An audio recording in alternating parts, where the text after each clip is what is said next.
For my service learning project, I chose to work with the Catholic Charities Citizenship Program, helping immigrants and refugees with their N400 interview questions, as well as tutoring them in basic reading and writing skills. To be clear, the program is ran by Catholic Charities, but even though I had 12 years of Catholic school, I was really glad to hear that the program had no religious slant to it.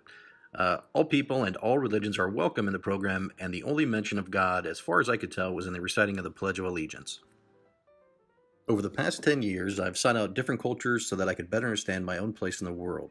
So hearing from and helping these immigrants and refugees was a perfect fit. The program itself consists of an intake and assessment of skills for those seeking citizenship, and then they are placed within 3 different class levels, A, B, or C, and attend a 10-week class every Monday and Wednesday. These different levels of classes are all designed to prepare them for the 100 different questions they could be asked during their personal interview. They'll be asked 10 questions from that list of 100 and only need to answer 6 correctly.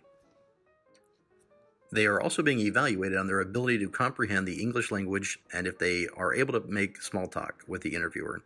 So a lot of the time before and after class was used to practice basic small talk questions that they might be asked about topics such as the weather or how they were doing. Not wanting to gloss over why this work is so important, many of the people in the program are fleeing circumstances in their home countries that many pray they will never have to face. According to the UNHCR and Pew Research Center, there were 68.5 million people displaced in 2018, with 25.4 million of those being refugees.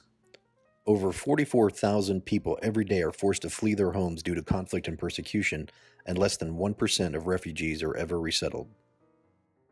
In 2017, the top 10 countries in order of the number of immigrants that came to the United States are as follows: the DRC, Iraq, Syria, Somalia, Burma, Ukraine, Bhutan, Iran, Eritrea, and Afghanistan. In Kansas City, those numbers are similar.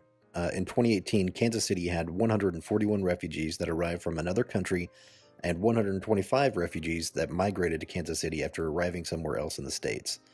Of those people, 54% came from the DRC, 26% from Myanmar, 13% from Bhutan, and 7% were from elsewhere.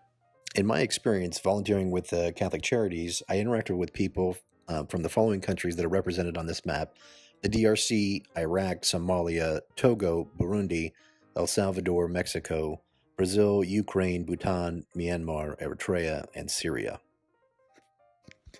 The lessons vary depending on the needs of the class, but they range from sounding out the letters of the alphabet and using them in different words to talking about the different branches of government, basic geography of the United States and its neighboring countries, and always tying those important 100 questions into the work.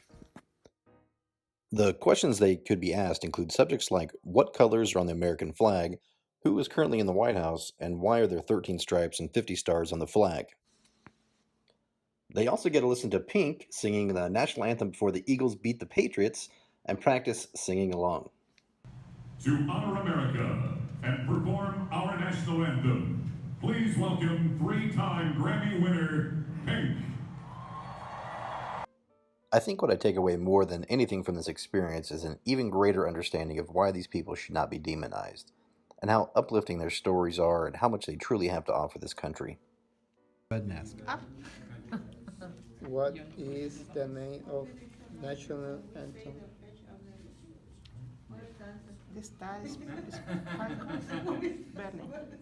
Very good. 2 of the people in my evening group are originally from El Salvador but have been in the States working for over 20 years.